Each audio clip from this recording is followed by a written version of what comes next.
Sa aklat po ng ikalawang Samuel Kapitulo 12, ang talata po ay 11 hanggang 13. Ganito ang sabi ng Panginoon, narito ako'y magtitindig ng kasamaan laban sa iyo na mula sa iyong sariling sangbahayan, at aking kukunin ang iyong mga asawa sa harap ng iyong mga mata, at aking ipagbibigay sa iyong kapwa, at kanyang sisipingan ng iyong mga asawa sa sikat ng araw na ito. Sapagkat yung ginawa sa lihim, ngunit aking gagawin ng mga bagay nito sa harap ng buong Israel at sa harap ng araw. At sinabi ni David kay Nathan, ako'y nagkasala laban sa Panginoon. At sinabi ni Nathan kay David, inalis din ng Panginoon ng iyong kasalanan, hindi ka mamamatay. Pagpapala po sumatin sa muling pagkarinig ng kanyang mga banal na salita. Good morning po mga kapatid. Isang mapagpalang araw ang pinagkaloob muli sa atin ng ating mahal na Panginoon sa umaga pong ito, na tayo ay binigyan ng pagkakataon upang tayo magpuri at magluwalhati sa kanyang banal at malinis na pangalan. Gayun din mga kapatid, isang kasiyahan sa bawat sa atin na tayo po ay nakapag-awitan sa pasimula ng ating gawain. Tayo po ay nakapakinig din ng mga salita ng Panginoon sa magitan ng ating tagapagturo na ang pamagat po ay ability o yung ating kakayanan. Idadagdag lang po ako mga kapatid. Magtatanong din po ako sa inyo, hindi po yung kung ilan po ang kaya niyong gawin po. Sabi doon sa huling talata o sa mga huling talata na binigit ng ating tagapagturo sa ikalawang Korinto Kapitulo 8, talatang 2-3. Meron daw tayong limitasyon, pero sila gumawa ng higit pa sa kanilang makakaya. Ayon sa kanilang kaya, sila yung nag-abuloy, ngunit higit pa sa kanilang kaya ay may ginawa pa sila. Ano yung bagay na pwede niyong gawin na higit pa sa inyong makakaya? Ano po yung ating magagawa sa ating paglilingkod sa Panginoon na maaaring sabihin natin, ito yung makayanan ko pero higit pa sa aking makakaya, ito pa yung kaya kong gawin. Ang sasagot po niyan mga kapatid ay ang bawat isa sa ating sarili. Sa magitan po ng pagtuturo, mamotivate po tayo mga kapatid. Meron tayong comfort zone. Alam natin hanggang dito lang kaya natin. Pero sa pamamagitan ng pananampalataya natin sa Panginoon, may kaya pa pala tayong masigit pa nang hindi lumalampas doon sa hindi natin dapat gawin.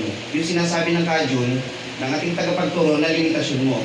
Example, babae tayo, marunong tayong mangaral. Anong limitasyon? Hindi ka pwedeng manguna sa iglesia. Diba? Kasi hanggang doon ang dapat mong kakayanan bilang sa babae. Pag lumampas ka, mayroon kang sasawaying utos na pinagbabawal. So saan mo dapat gamitin yung kakayanan mo na dito nakapag-share ka lang sa kapatid mo? Sa labas, sa kapitbahay, higit pa sa kakayanan mo yun dati, magagawa mo yun. So dati, ang nagagawa mo, pagkakaloob, pagtulong sa kapwa. Kung higit pa sa iyong kaya, yung dati mong nagagawa, makakapag-outreach ka pa sa ibang mga kapatid nang hindi nalalaman ng iyong kapatid sa pananampalataya. Higit pa sa dati mong nagagawa, dinadagdagan mo ngayon yung kaya mo pang gawin. Halimbawa, kayo po bang mga kababaihan, kayo po ba'y nakapagluto sa inyong mga pamilya? Yun yung inyong kakayanan. Higit pa sa inyong kakayanan, nakakapagluto ba kayo sa mga pamunuan? O diba? Dati hindi nyo nagagawa, ngayon nagagawa nyo. Higit pa sa inyong kaya, may nagagawa pa kayo. That's the motivation mga kapatid sa ating pagtalakay sa ability. Meron tayong mga bagay na dating nagagawa. So magitan ng mga ganitong pag-aaral, mamotivate ang bawat sa atin. At ang Panginoon na nakatungay sa atin, sabi, hindi magiging o hindi kalilimutan ng mga bagay na mabubuti na ating ginagawa sa harap ng ating mahal na Panginoon. Hindi ito kakalimutan, ito'y magiging puntos natin. Purihin ang Panginoon at may nagagawa tayong bagay na higit pa sa ating kaya. Kung ang kaya lang natin ay attendance ng linggo, baka kaya na rin natin dagdagan yung attendance natin ng iba pang araw ng pagkakatipon sa ating mahal na Panginoon. Pwede po ba yun mga kapatid? So higit pa sa ating kaya natin, ito lang. Ngayon, dinadagdagan ko na. Higit pa sa ating kakayanan, meron pa tayong magagawa nang hindi natin nilalabag yung ating dapat na limitasyon. Halimbawa kami, kaya naming mangaral. Pwede bang basta mangaral na lang kami dyan, magtayo na lang kami ng tent? Hindi. Ano limitasyon? Kailangan namin magpaalam sa pamunuan ng barangay. Kasi may batas din ang lipunan. So hindi pwede namin lagpasan yun. So, tamang pamamaraan, susundin mo yung batas. So tayo mga kapatid, may kanya-kanyang abilidad, may kanya-kanyang kakayanan. Hindi ko po alam kung anong iba't iba ninyong mga natatagong kakayanan. Pero kung inyong naiisip ko ano pang meron po kayo, ang iniisip na dapat natin ngayon, ano pang bagay yung maitutulong ko dito sa katawan ng Panginoon, dito ba ang Iglesia ng Panginoon Jesucristo. Paano ito makasusulong? Paano ako makatutulong sa paglago ng Iglesia nito? Hindi para maghanap, bakit hindi niya gawin yun, hindi niya gawin to? Ano ang magagawa ko sa aking abilidad na ibinigay ng Panginoon? Naintindihan po ba natin pinag-aralan, mga kapatid? Amen. So umaga po ito, tayo po ay magtutuloy ng ating pong serye ng Bible series sa ikalawang Samuel, Kapitulo 12, ang talata po ay 11 hanggang 13. Buong kapitulo po ito ng ikalawang Samuel, bagaman atin na po itong natalakay sa pag-aaral ng makalawang linggo. Ang pamagat po natin makalawang linggo, God's lessons from David's transgressions. Mga aral ng Diyos sa magitan ng mga pagkakasala ni David. Hindi para idiin ang pagkakasala ni David, kundi upang anong matutunan natin aral sa mga nagawa niyang pagkakasala. Sa Kapitulo 12, ang pag-aaralan naman natin sa magitan ng mensahe nito ay ang tinatawag na lessons from repentance. Lessons from repentance. Repentance is pagsisisi. Repentance. Pag sinabi natin repentance, mga kapatid, ang Greek word po nito ay tinatawag na metanoia. Change of mind. Pagpapalit ng isip, pagpapalit ng gawi. Sa Hebrew naman po nito, ang ibig sabihin naman, ang translation naman ay shuv. S-H-U-V. Shuv. Ang ibig sabihin naman po nun ay pag-alis mula. Halimbawa, nandito ka, aalis ka dyan, pupunta ka na dito. Pag-alis, pagtalikod mula sa shub. So yung Greek word, pagpapalit ng isip, change of mind, sa Hebrew, pag-alis mula sa. So pag pagsisisi daw, mula sa kasalanan, aalis ka doon, pupunta ka na sa hindi pagkakasala. Pag Greek word naman, change of mind o change of act, ito yung dati mong ginagawa, iibahin mo na yon. Tatalikuran mo na yun, aalis ka na doon, ito nang gagawin mo. That's pagsisisi o repentance. Ang repentance po ay hindi natatapos ng pag sinabi mong nagkamali ako, tapos na. Ang repentance, kaibat po nun, hindi mo na ulit yung gagawin. Halimbawa po, nakapatay ka, nagsisisi na po ako. Papatay ka ba ulit? Pwede naman pala magsisi uli eh. Hindi po, ibig sabihin, pag nagsisi ka, hindi mo na yung gagawin. Katunayan, hindi ka na talaga, katunayan, nagsisisi ka na talaga. Kagaya nung nahuli mo na sa Maynila, nang snatch ng cellphone doon sa kotse, nahuli ni Yorme. Nagsisisi na po ako. After 3 months, nahuli uli. Ano sabi ni Yorme? Akala ko ba nagsisisi ka na? Ang tunay na nagsisisi, hindi na uulit. Ibig sabihin, hindi ka talaga nagsisisi. Ang ibig sabihin nagsisisi, change of mind, o metanoia sa Griego, hindi mo na yung ulit gagawin.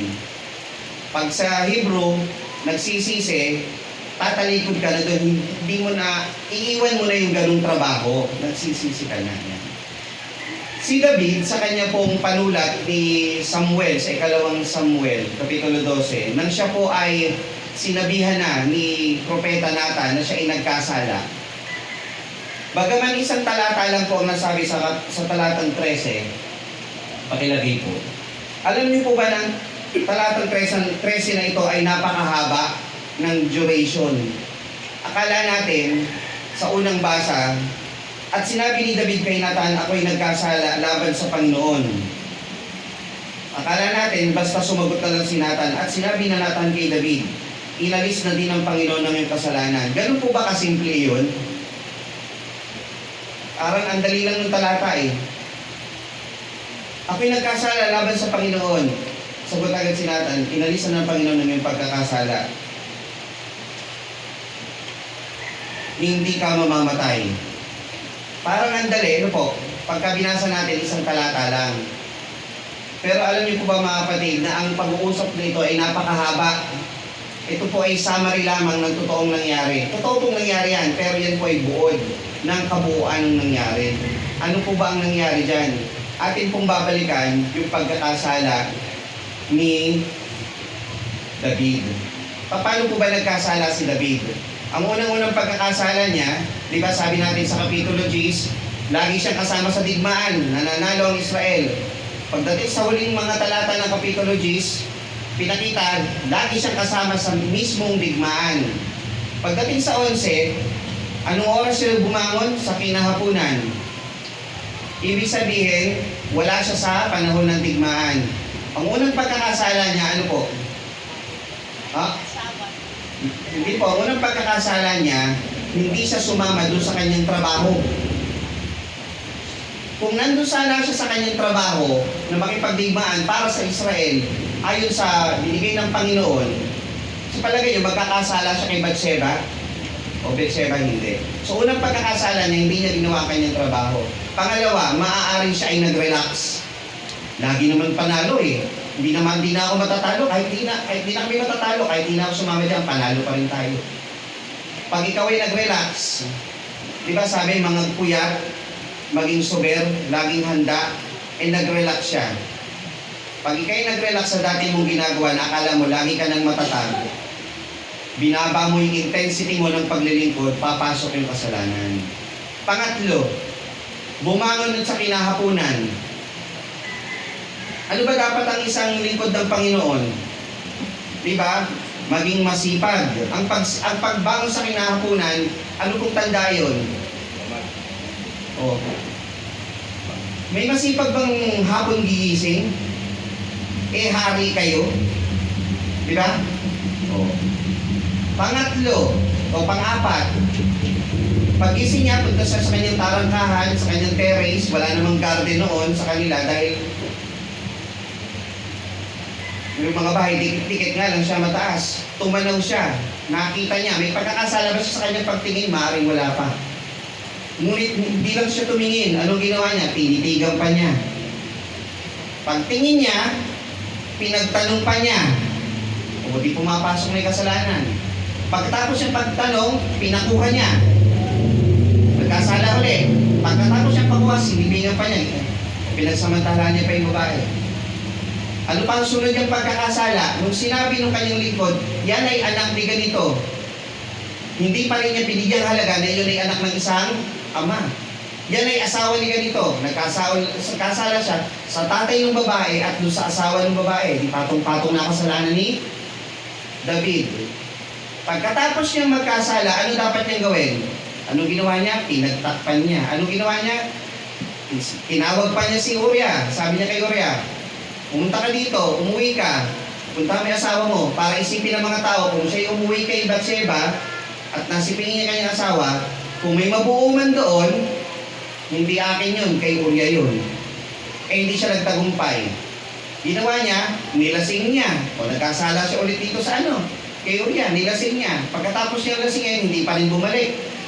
Hindi na naman nagtagumpay yung kanyang masamang plano, napagtakpan yung kanyang sariling kasalanan. Ano ginawa niya? Sinulatan niya si Joab. Si Uriah pa nagdala ng sulat. Pagdating niya, ganito, papwestuhin mo siya sa harap. Pag magdinigmaan, umatras kayo. Namatay itong si Uriah. Nung namatay siya, kaninong kamatayan yun? Sino ang pumatay sa kanya sa makatwid? Kaninong utos? Sasabihin mo bang ang pumatay doon ay yung digmaan o yung nag-utos na siya ay dapat nandoon? Yung highest ranking official na nag-utos, yun ang may kasalanan doon. Siya ang may sala doon. Sa yung utos yun eh. Di ba? So ang kasalanan ni David, patong-patong na. Anong dapat niyang gawin? Nagpalita ngayon yung kawal. Si Uriah patay na. Dapat si David magmukmuk eh. Kasi si Uriah ay isa sa kanyang mga pangunahing general. Anong sabi niya? Okay lang yan. Sa digmaan, may namamatay, may nabubuhay. Casualties of war yan eh. Bayani yan si Uriah. Parang ganun pa pinalalabas. Nagsinungaling pa sa bayan. So, ilan sa 10 utos ang kanyang nilabag? Adultery, pagpatay, pagsisinungaling.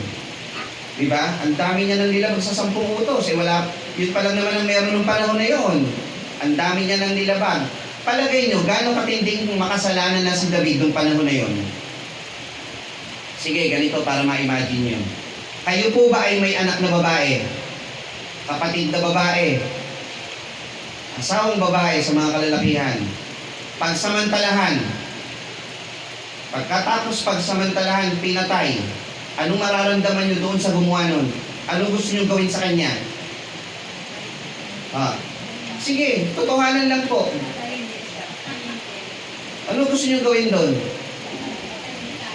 Kayo mismo kakasagot, masamang tao yung gumawa nun. Pero ano ginawa niya kay Batseba? Pinagsamantalahan. Yung asawa ni Batseba, pinapatay. Mabigat o magaan? Mabigat. Gusto nyo po, papabigatin pa natin. Sa Kapitulo 12, nung dumating si Nathan, after 1 year o more or less, basta lagpas ng 9 months, nanganak si Batseba dahil yun ang bunga ng ginawa ni David. Akala ni David, nakalusot na siya, napagtakpan. Bakit? Sa mata ng mga taga-Israel, ang paningin nila kay David, mabuting hari. Bakit? Kasi si Batseba na naging ulila, kinuha niya at maging asawa. Napakabuti ni David. Tingnan niyo si Batseba, naging ulila na, wala nang, naging balo pala. Yung balo, wala nang asawa. Kesa maghirap, ginawa na lang niyang asawa sa kanyang kaharian. Napakabuti ni David. After 1 year, tingin ni David, napagtakpan na yung kanyang pagkakasala. Wala nang makakaalam nun. Kanino siya nagsinungaling? Sa tao o kanino pa? Sa Panginoon. Kaya si Nathan dumating. Si Nathan nagbigay naman ng isang kwento kay David. Hindi sinabi ni Nathan na ito ay isang talinhaga. Sabi niya may isang tao o may dalawang tao, isang mayaman, isang mahirap. Yung mahirap may tupa na kanyang inaalagaan para niya ng anak. Yung mayaman, maraming mga hayupan. May dumating na bisita. Ang ginawa ng mayaman, kinuha yung nag-iisang tupa nitong mahirap. Yun ang inihain doon sa bisita. Sabi, anong mararamdaman mo, David? Ano sabi ni David? Ang tao yun, yung mayaman, dapat mamatay. Kahit kayo man, ganun ang nararamdaman nyo, di ba? Sa ating halimbawa, kung may lumapas tangan sa inyong mahal sa buhay, dapat mamatay yan. Hindi nakita ni David ang isang punto na ginagawa ng karamihang mga tao sa panahon ngayon. Ano po ang sinasabi? Sa panahon ngayon, pag ikaw ay sinita ng isang tagapanguna, isang tagapangaral, usually, ito ginawa mo. Ano yung sinasagot ng isang miyembro? Ikaw nga eh. Totoo po ba mga kapatid? Kapag sinita kayo ng isang tagapanguna, natatandaan mo ba yung ginawa mo sa akin 10 years ago? July 2, 1992? Pati petsa. Alam. Ito. Ang daing baon. O kaya naman ganito. Pag tayo ang nagkasala, ano ang ating sinasabi? Maawa po kayo sa akin, nagkasala ko. Bigyan niyo po ako ng isa pang pagkakataon. Pero pag ibang tao ang nagkasala sa iyo, ano sinasabi mo? Dapat sa iyo yan. Matuto ka. Diba? Si David, nang siya'y kinompronta ni Nathan, ayon sa kasulatan, hindi po sumagot si David kay Nathan ng ganito. Nathan na propeta, kaibigan lang kita, hindi mo ako dapat sabihan ng ganito. Anong ebidensya mong ginawa ko yan? Tama po ba mga kapatid? Ganun ang gawain ng karamihang mga tao sa panahon ngayon. Kayo po ba, sa isang tagapanguna, meron po ba kayo sa bahay ninyo, asawang pastor, tatay na pastor, pinsan na pastor, kamag-anak na pastor, anak na pastor, basta kasama nyo sa bahay, tinitignan nyo ba sila bilang pastor o tinitignan nyo bilang isang kaibigan, kamag-anak, kababata? Kaano nyo tinitingnan ng inyong tagapanguna? Paano po mga kapatid? Pag kayo po ba'y sinabihan ng tagapanguna nyo na nasa inyong tahanan, tinitignan nyo po ba sila na isang tagapanguna ng Panginoon o anak ng lalaki ng Diyos? Si David, bagaman kanyang kaibigan si Nathan, hindi niya sinabing kaibigan lang kita. Anong sinabi niya? Nagkasala ako sa Panginoon. tayo mga kapatid, dapat magkaroon tayo ng realization sa ating buhay. Huwag po natin tignan ng ating tagapanguna bilang anak nyo lang, asawa nyo lang, pinsan nyo lang, kababata nyo lang, tatay ko lang yan, tiyuhin ko lang yan. Yan ay lalaki ng Diyos.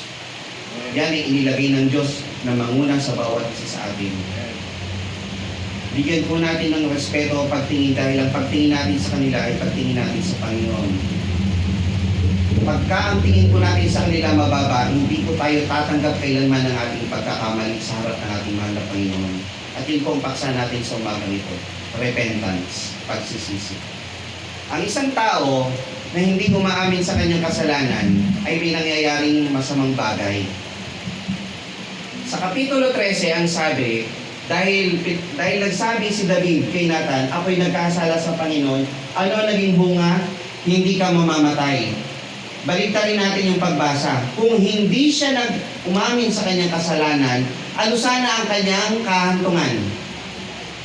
O, mamamatay po siya. Dahil sa lumang tipan, ang adultery ay may hatol na kamatayan.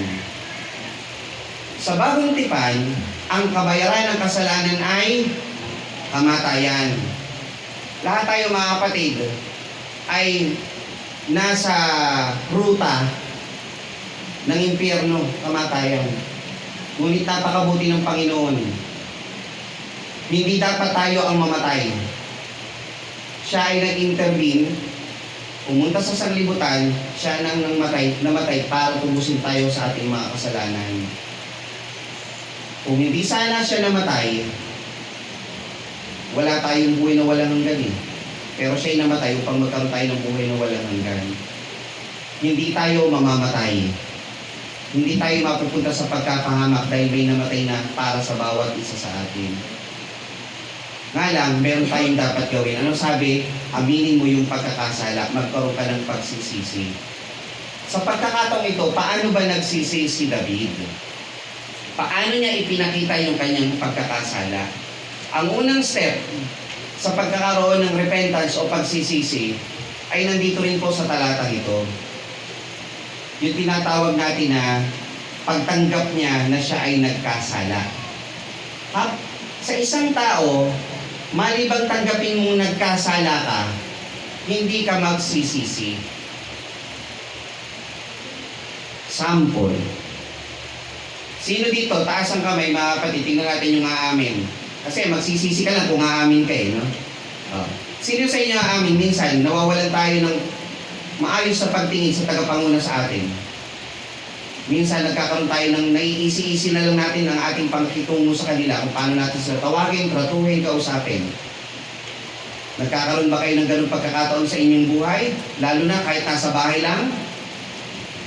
Kung mabiro natin ang ating tagapanguna, ganun-ganun na lamang. Kung meron man, mga kapatid, pagsisihan natin yung mga ganung bagay. Kasi kung ganun pa rin tayo, paano na lang kinamatay sa atin ng Panginoon? Parang nawawalan natin ang kabuluhan niya. So, ang unang paraan, tanggapin natin tayo nagkasala, magbalik loob tayo sa Panginoon. Lord, nagkasala po ako, ito po yung aking kasalanan. Ngayon, bakit ganito na lamang po ang isinulat ni David sa aklat ng Awit, Kapitulo 51, talatang 1. Dito po ay pinakikita anong paraan ang pinakita ni David, papaano siya humingi ng tawad sa Panginoong Diyos nang siya ay nagkasala. Bago po natin basahin, meron po tayong lilinawing dalawang salita. Una, pagsubok. Pangalawa, tukso. Taas kamay. Sino po ang nakakaalam ng tamang paraan kung paano natin mapaghihiwalay? O sino na lang yung nalilito pa sa salitang pagsubok at tukso? Yan na lang. Sino yung nalilito? Anong pagsubok, anong tukso? Anong pinagkaiba nito? Yung totoo lang, nalilito pa. Yan. Anong example? Pag sinabing pagsubok, nagugutom ka na. Ang sweldo, katapusan. Anong petsa ngayon? 23. Wala ka ng pera, gutom ka na. Pagsubok mo, gutom. Anong dapat mong gawin pag may pagsubok? Pagtitiis. Kung ano meron, pagkasyahin. Paano papasok ang tukso? pag may offer. Ano yung offer? Puno mo yun, nakikita mo, walang may-ari, biyaya na yan. Wallet, tukso yun. Tukso meaning nagiging shortcut siya para hindi ka na magtiis. Kagaya sa Panginoong Jesucristo nung siya'y nagugutom, ang batong ito gawin mong tinapay. Easy access para mawala yung pagtitiis. Dahil ang gusto ng Diablo, huwag kang magtiis. Ang gusto ng Diyos, magtiis ka. Okay po? Pag may offer na lalabag sa kalooban ng Panginoon, tukso yun. Halimbawa, ikaw ay mayroong exam. May exam ka sa school. Ano ang pagsubok? Mag-review ka na mag-review na. Ang sakit sa ulo, ang hirap mag-review. Ano yung tukso? Yung offer, eto kodigo. O kaya, ipagawa mo sa iba yung test. Yun yung easy access para wag kang magtiis. Ang tukso, yun yung mga bagay na pumapasok para pigilan ka sa pagtitiis mo. Okay, naintindihan na po mga kapatid ang pinagkaiba ng pagsubok at tukso. Ngayon, paano pagdating sa Kapitulo 10? Kahit hindi nyo na po ilagay. 13 ng unang Korinto. Ang sabi po, hindi dumating sa inyo ang anumang tukso, kundi yaong matitiis ng tao. Dapat patapat ang Diyos na hindi niya itutulot na kayo tuksuhin ng hindi sa inyong makakaya. Kundi kalakip din ng tukso na gagawin din naman ng paraan ng pag-ilag upang ito'y inyong matiis. Ang tukso, pinahintulutan ng Panginoon dahil nagpapaalam ang Diablo sa Panginoon na kayo tuksuhin. Pag sinabi ng Panginoon yung tukso, hanggang dyan mo lang sa tutuksuhin, huwag mong gagawin ito dyan lang. Hindi tutulot ng Panginoon yun. Gaya ng nangyari kay Job. Huwag mong kukunin yung kanyang buhay. Gawin mo lahat sa kanya. Ang ibig, kasi alam ng Diyos, yun ang kakayanan ni Job. Ito kakayanan natin, hindi itutulot ng Panginoon na hindi ibigay na mabigyan ka ng tukso na hindi mo kakayanin. Alam ng Diyos, kakayanin mo yun. Ang gagawin mo lang, pag may tukso, kaya ko to. Kasi naituro na to. Isang linggo narinig ko sa magitan ng mensahe. Pag may tukso, kaya ko to dahil inaalalayan ako ng Panginoon. Kay David, siya'y napatukso. Ang dapat sana niyang ginawa, inalala niya yung mga turo at aral ng Panginoon. Anak to ng isang ama, asawa to ng ganito. Dapat inalala niya yun. Hindi sana siya nagkasala kay Bathsheba. Maliit lang sana pagkakasala niya, katamaran lang. Pwedeng nandali-dali niyang trabahuhin. Bakit ko po sinabi? Pag meron tayong mga pagsubok sa buhay, ang tatandaan natin mga kapatid, may pagkakataon na pwede kang bumigay sa pagsubok. Maaari. Pero dahil sa salita ng Panginoon na nagbibigay suporta sa iyong pagkakatayo, lagi ka nung itatayo ng salita ng Panginoon. Ang tukso, malalabanan mo na dahil may salita ka na ng Panginoon sa puso mo. Ngayon, pag may dumating na tukso, kaya mo itong labanan. Bakit natin sinasabi ang dalawang salita na ito? Babalikan natin ito mamaya. Ngayon, babalikan na natin ngayon yung binanggit natin Kapitulo 51. Nasa panahong nagsisisi si David, ito yung kanyang may mga binanggit kung paano siya nagsisi sa Panginoon at paano siya pinatawad. Ano ang lessons of repentance? Alam niyo po ba mga kapatid, ang repentance kasi, meron tong, ang pagsisisi, may iba't ibang level po yan ng pagsisisi. Hindi basta nagsisi ako, tapos na. Meron yang mga pamamaraan ng pagsisisi para mapakita mo sa Panginoon na nagsisisi ka talaga. Sa Kapitulo 51, ang talata po ay 1, ang sabi, maawa ka sa akin, O Diyos. Pag nagsisi tayo sa Panginoon, ang foundation ng ating pagsisisi ay sa Panginoon. Ang sabi, maawa ka sa akin, O Diyos, ayon sa iyong kagandahang loob, ayon sa karamihan ng iyong malumanay na mga kawaan, pinawi mo ang aking pagsalangsang. Si David ay hindi nagsisisi dahil para sabihin niya na, Panginoon, alalahanin mo yung aking mga gawa. Ang dami kong mabuting ginawa para sa iyo. Nagsisisi ka, hindi para i-justify na meron kang mabubuting ginawa, hindi po. Nagsisisi ka dahil yun ang Panginoon. Ang Panginoon ay mataas kung sino siya. Tingnan niyo po yung salita, maawa ka sa akin, Panginoon, ayon sa iyong kagandahang loob. Natatandaan niyo yung Greek word ng kagandahang loob, yung Hesed. C-H-E-S-E-D. Hesed. Silent C. Hesed. kagandahang loob, everlasting kindness, covenant love, walang hanggang pag-ibig ng Diyos. Dahil ang Diyos ay maawain, maibigin, dahil sa mercy ng Panginoon, doon ka hihingi ng tawad. Hindi dahil sa mabait ka, kundi dahil mabuti siya. Ang paghingi ng tawad sa Panginoon o pagsisisi ay laging nakatingin sa gaano kalaki ang kagandahang loob ng Panginoon. Sabi nga doon sa isang talata, hindi sa magitan ng inyong mga gawa upang kayo mangaligtas, kundi ito'y biyayang galing sa Panginoon. Bakit? Tayo makasalanan. Kung tayo maliligtas sa magitan ng ating mga gawa, ang mga tao, lalo na yung mayayaman, magmamalaki. Mas marami silang magagawa, kaya sila mas maliligtas. Paano yung walang kayang gawin na pagbibigay ng marami? Pero ito'y biyaya ng Panginoon.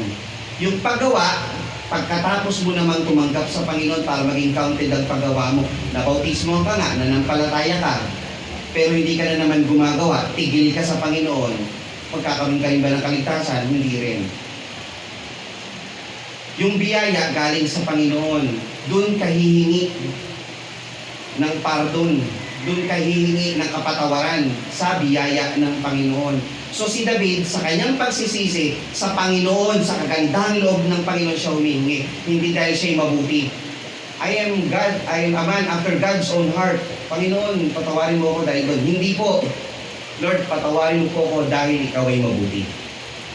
So pag tayo nagsisisi sa harap ng ating mahal na Panginoon, lagi nating pagtingin, lagi nating tinitingnan ang kabutihang loob ng Panginoon. Hugasan mo akong lubos sa aking kasamaan. Tingnan niyo yung mga salita, mga kapatid. Sa verse 1, tingnan niyo po yung English po nito, paki-translate. Black out. Ibig sabihin po ng black out, mga kapatid.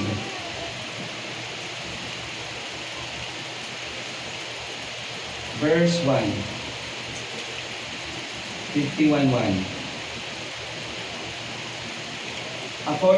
Of my tender mercies, blot out my transgressions. Ibig sabihin ng blot out, mga kapatid, yung erase. Hindi lang basta kalimutan, kundi burahin. Ang hinihingi ni David, Panginoon, nagkasala ako, naway mabura yung aking pagkakasala. Kasi sa sarili mo, hindi mo kayang gawin yun. Ang makakagawa nun, Panginoon. Verse 2. Wash me thoroughly from my iniquity and cleanse me from my sin. Pangalawa, wash. Ang ibig sabihin po ng wash, sa salitang Hebreo, yan po yung mahusay na paglilinis.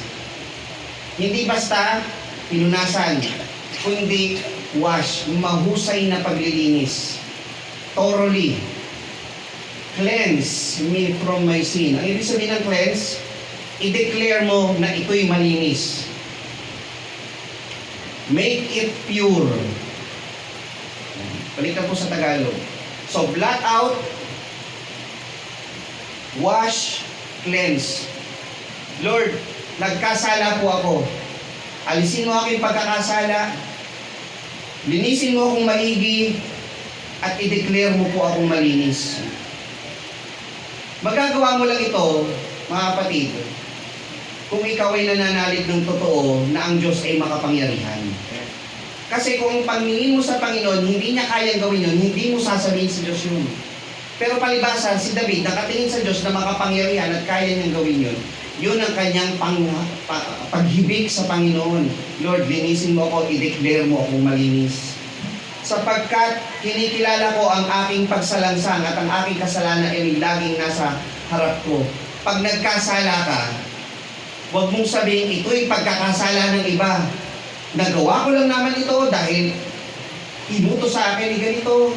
Nagawa ko lang ito dahil sinulsulan ako ni ganito. O kaya ipinagtatanggol mo yung isang taong nagkasala. Yung taong niya nagkasala, nangyari sa buhay niya, hindi dahil ngayon, dahil ginawa ng ibang tao sa kanya. Hindi po. Pag nagkasala ka, ang sasabihin mo, aking kinikilala ang aking pagsalansang at ang aking kasalanan ay laging nasa harapan ko. Ang tunay na repentance, mga kapatid, ay pag-ako mo sa iyong sariling kasalanan.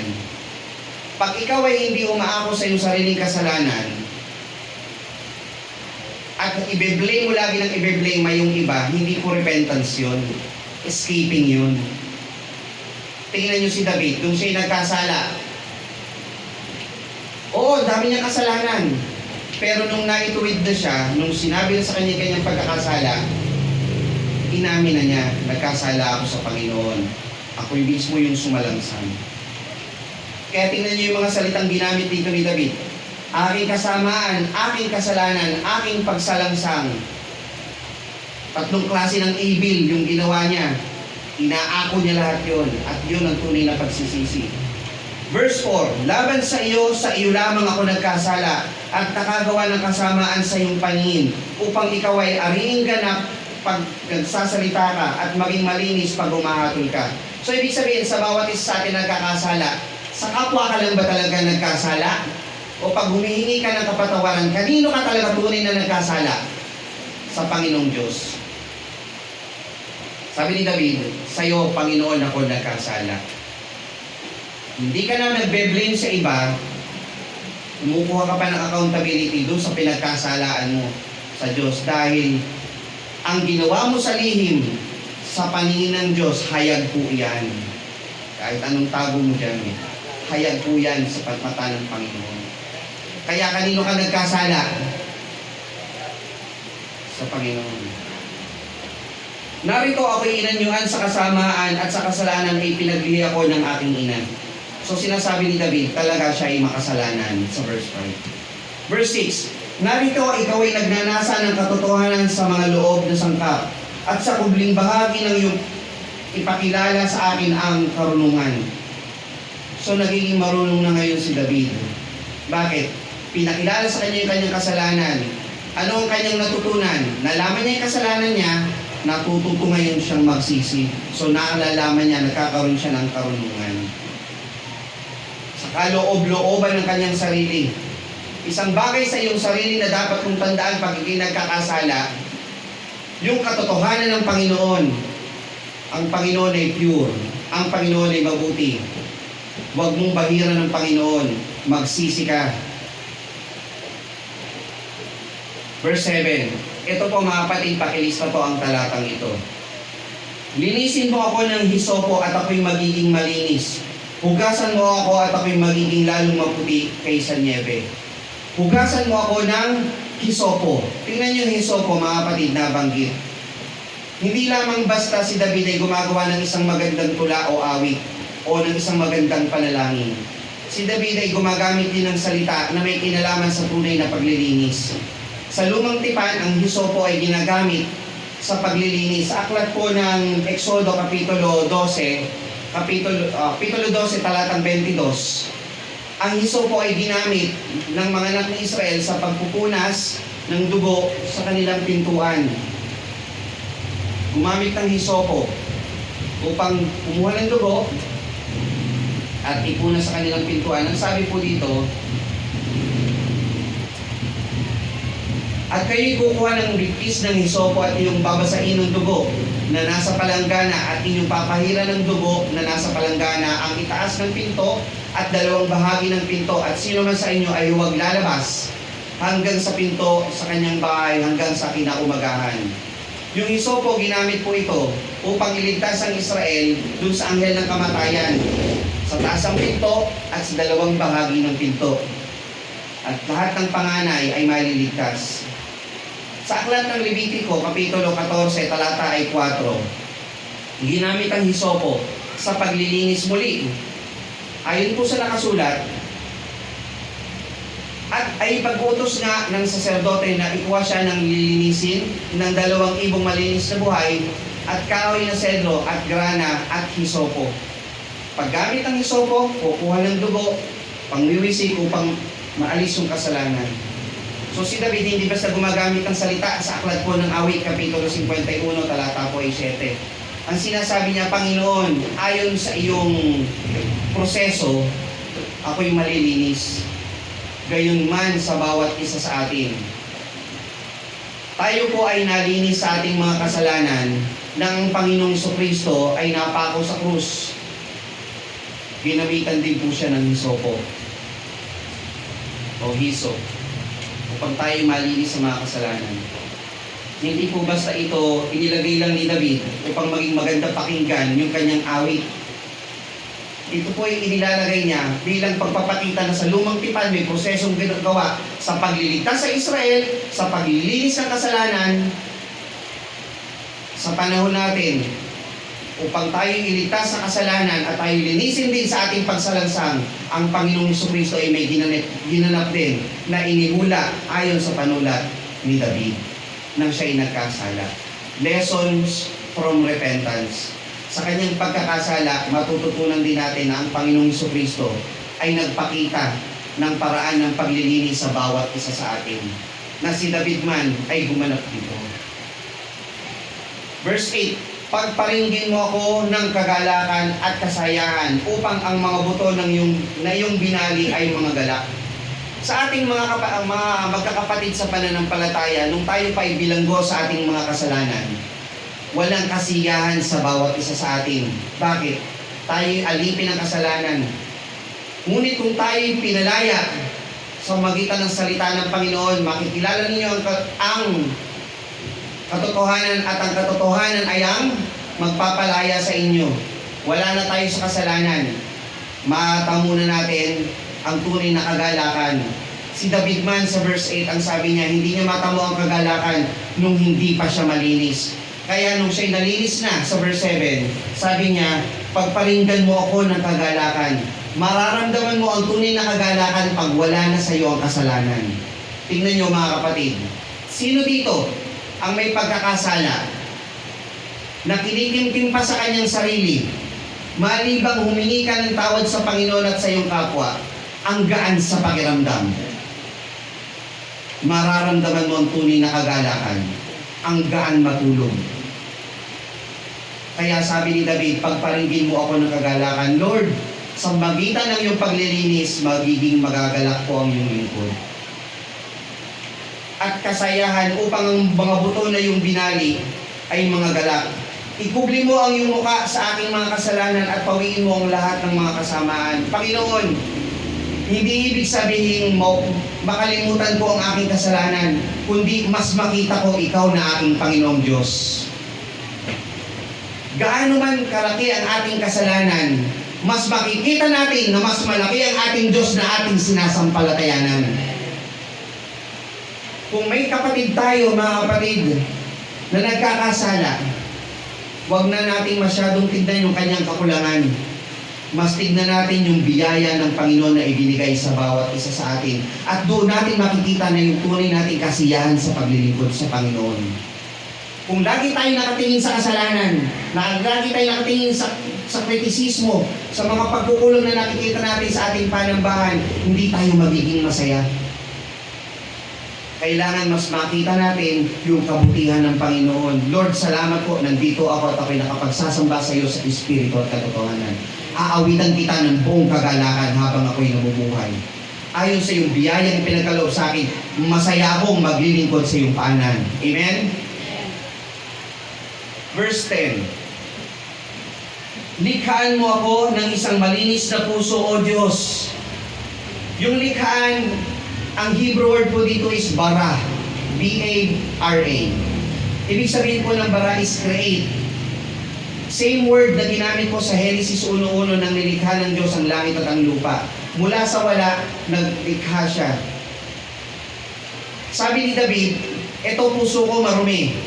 Likhaan mo ko ng palibago. Sa ating mga mananampalataya, tayo po ay nasumpungang mga makasalanan. Tayo po ay nasumpungang nagkasala sa Panginoon. Ngunit sa magitan ng salita ng Panginoon sa Kapitulo 2 Korinto, ang talata po ay 5:17. Sabi po dito, nang tayo tumanggap sa Panginoon, tayo po ay naging isang bago. Kaya't kung ang sino man ay na kay Kristo, siya'y bagong nilalang. Ang mga dating bagay ay nagsilipas na. Narito sila'y pawang naging mga bago.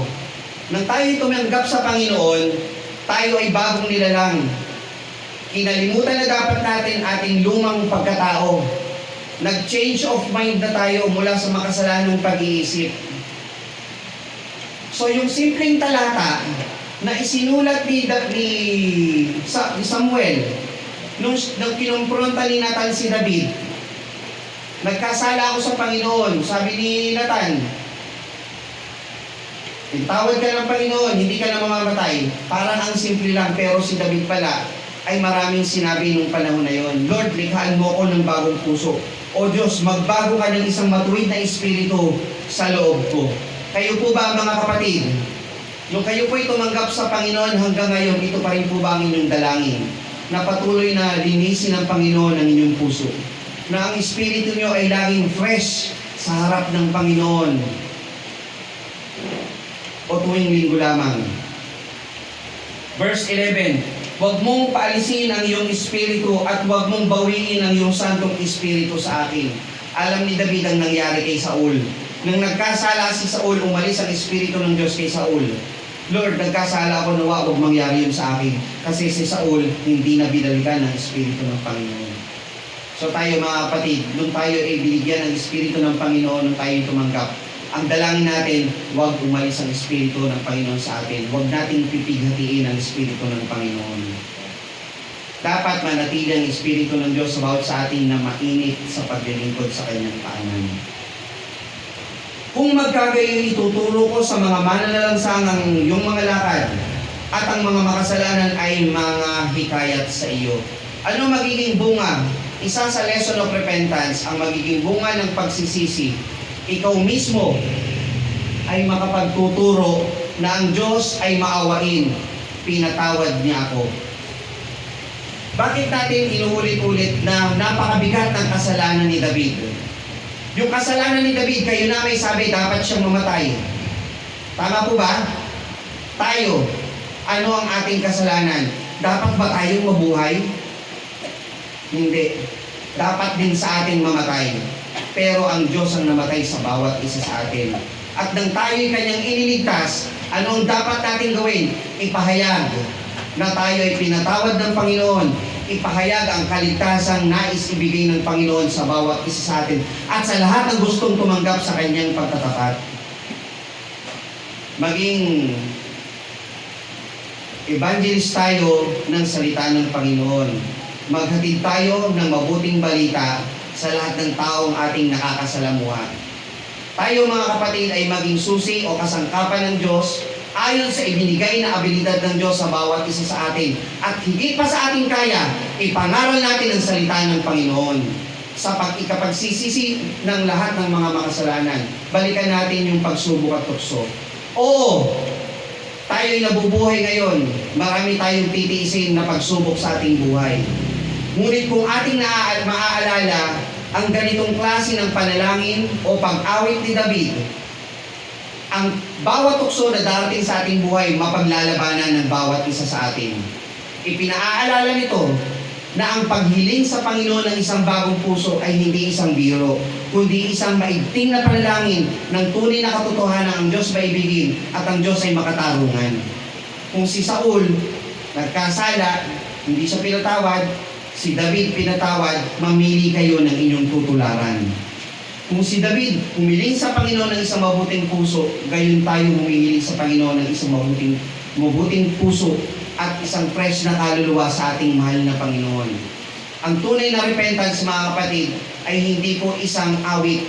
Hindi po ito isang photo-op na magpipicture ka na pinatawad na ako ng Panginoon, kundi isang lifestyle, isang pang-araw-araw na buhay ng pagpapakita na ikaw ay tunay ng pinatawad ng Panginoon sa iyong mga kasalanan.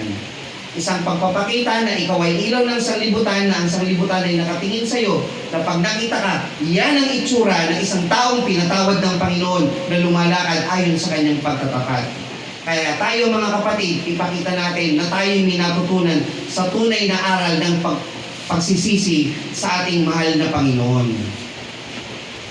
Balikan natin mga kapatid yung 50 sa ikalawang Samuel Kapitulo 12. At sinabi ni David kay Nathan, ako'y nagkasala sa Panginoon. So mga kapatid, tayo po ba'y nagkasala sa Panginoon? Ano ang mangyayari sa isang taong humingi ng tawad sa Panginoon? Sa aklat ng Gawa, Kapitulo 3, talata 19, bibigyan ka ng isang kaginhawahan. Sa aklat ng Lucas, Kapitulo 15, talatang 7, magkakaroon ng selebrasyon sa langit, na mga anghel sa langit ay nagkakatuwa. Sa aklat ng Gawa, Kapitulo 11, talatang 18, magkakaroon ka ng kaligtasan mula sa Panginoon. Sa aklat po ng Gawa, Kapitulo 2, ang talata ay 38, mangagsisi kayo at mga bautismo ang bawat isa sa inyo sa ikapagpapatawad ng inyong mga kasalanan. Ang magiging bunga ng tunay na pagsisisi. Una, lilinisin ka sa inyong mga kasalanan, magkakatuwa ang mga anghel sa langit kasama ang ating Panginoon, bibigyan ka ng isang mabuting puso, magkakaroon ka ng kaligtasan mula sa Panginoon, magkakaroon ka ng kapatawaran mula sa iyong mga kasalanan, at tatawagin kang anak ng Diyos. Isang napakagandang benepisyo na hindi maitutumbas sa lahat ng pagkakasalang nagawa ng bawat isa sa atin. Kapantay po ba yon? Hindi. Kung anong kasalanan ginawa natin, hindi maipapantay sa ibinigay ng Panginoon sa bawat sa atin. Higit sa lahat, ay doon sa buhay na walang hanggan na ibibigay ng Panginoon kung tayo tuwirang mananatili sa kanyang pagtatapat.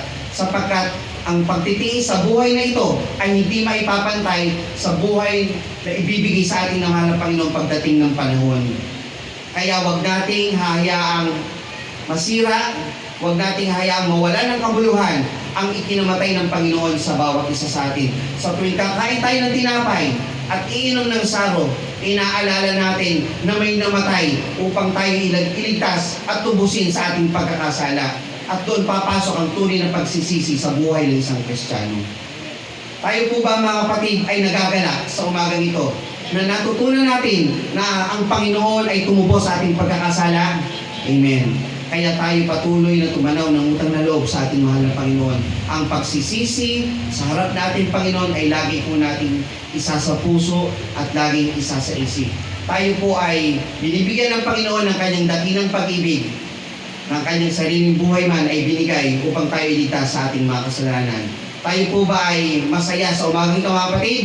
Purihin ang Panginoon sa ating pong narinig na mensahe mula sa ating mahal na Panginoon. Purihin ang Panginoon, tayo po sama-samang tumindig, awitin natin ang tinapay nila.